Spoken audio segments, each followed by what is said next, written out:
Hi guys, so I'm coming at you midway through my run commute, and I wanted to shoot this film just as an update to the blog I put out a little while ago about run commuting, just to sort of bring it up to date in today's climate, and for all the people that are just getting into run commuting as a great way to get to work and to experience a bit of a workout before work, and obviously avoid public transport and things like that. So tip number one is plan and prepare. Make sure you plan the night before. Pack your bag, make sure it's all set up ready to go. It's going to give you no excuses in the morning if you feel a little bit off from doing it. And then prepare your route. And you can use Strava, the heat maps function if you've got Strava account. You can use Google Maps to find cycling path and follow those. Or just the most direct route to the office from whichever station you come into or from your house. And that's going to keep it really simple, and it's very stress-free if you've got it on your phone and you know where you're going.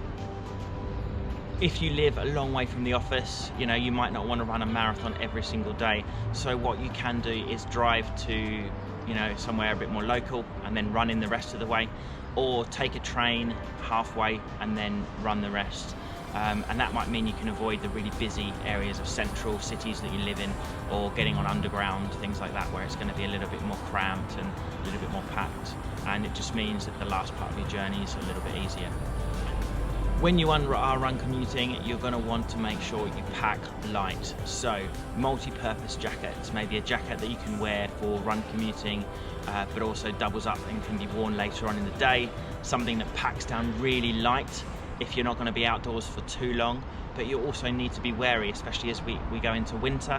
You might need to stop running, you might need to walk somewhere, and you want to make sure you're still warm enough there. So pack light, but pack sensible. It's worth spending a little bit more money to get something that's really versatile, rather than having to carry two things, which then puts a burden on your back and makes you not want to run commute because your bag's too heavy. It's really important that you run with a good running backpack. Invest in a good backpack. I've been lucky enough to be gifted a backpack by these guys, I Am Runbox, and I've actually used all versions of their pack. So from the version 1, which I've used previously, to this one, which is the Pro version, room for a laptop, a little bit more space. And using a backpack like this, you are going to see the difference. You don't want to be that person that's running down the high street with a backpack that you got from a triathlon race, or running a marathon or something like that, that's just bobbing all over the place. It's going to really hurt your back, it's going to chafe on your back, it's not comfortable, and it's actually going to make the run a lot harder. Get something that's fitted to your back. It's got good chest straps, just like this. Having good chest straps is going to really help you, because it keeps the bag in place. I'm not necessarily saying you have to go for this bag, but I find this bag absolutely perfect. It's got enough space for everything I need, but not so much space that I overpack. It's got great pockets on the front, pockets for your keys, for your phone in the front, make it really useful, really easy to get into things that you need. You're also able to strap a bottle on the front, which is really useful for longer run commutes or during the summer if you want to bring a bottle from home. And it just makes life a lot easier to have a good pack.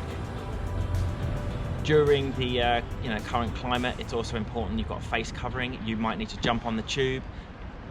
The heavens may open, you may be running late, hell, you might even get an injury or something like that, and you need to cut your run short. So I would say always pack something like this, a snood. I've got one from British Triathlon, and just throw it up over your mouth if you have to get on the tube, and then you're not breaking any sort of current regulations.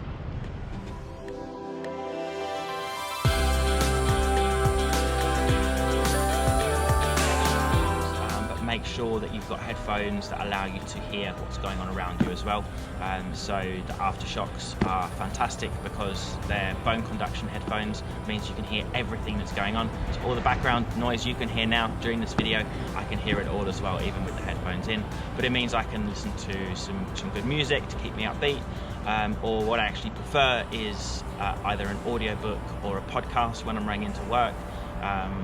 something that, you know, is getting me ready for the day, something that's maybe talking about business, or one of my favorites is How I Built This, which is all about sort of entrepreneurial startups and learning how businesses have sort of developed. So it just gets my head in the right place while I'm running in, and allows me to have something going on in the background, but you find what works for you. So let's talk hygiene. Obviously everyone's talking about hygiene these days, but I'm talking about the shower situation. So if you're lucky, you're going to have a shower at the office. Make sure you ask other runners if there's a shower at the office. I actually didn't know we had a shower at our workplace until I asked someone else, because it was hidden away and there was no sign on the door. So if you don't have a shower, my top tip since becoming a dad: wet wipes. Wet wipes, so I use water wipes. They're fantastic. They've got no fragrance, so you don't smell like a baby, but they are really, really wet and they get you really clean. Pack a microfiber towel because they're really lightweight, really small, but highly absorbent, and you can wash them in the hand basin so they don't get stinky as well if you keep them at the office. Just with a bit of hand soap, wash them, wring them out, and you're done. So really, really important that you don't become that person in the office that's known to be the runner because you pong all day.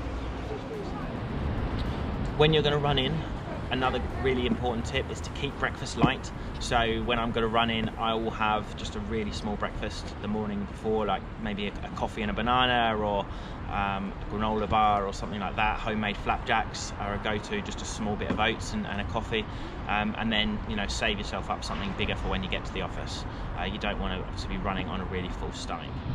So last of all, I just want to say, enjoy your run commute. Run commuting is a fantastic way to set up your day. It allows you to take some time for yourself on the way into work. It means you don't have to get into that stressful public transport situation, and you can sit at your desk and you can feel a little bit smug because you've already done sort of 5, 8, 10k, whatever it may be, on your way to the office. So you feel great, you've got a great mindset, and it's going to help you be really, really productive throughout the day. Thanks very much, and if you've got any...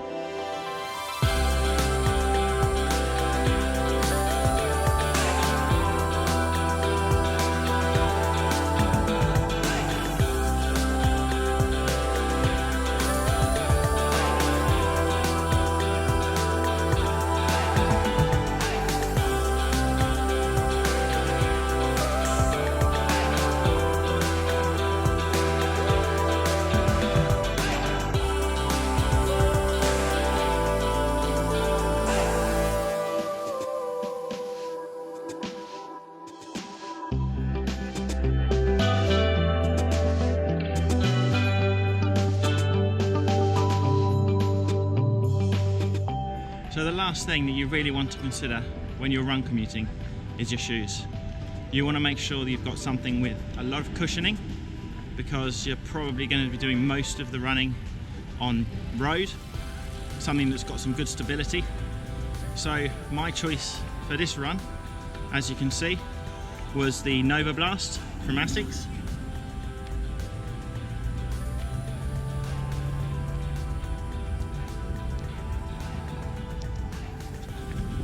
As you can see, there's plenty of routes you can find that don't involve cars. Sticking to the Thames in London, or most cities, you're going to have a river through it. Look for bike paths on Strava. Just go and explore.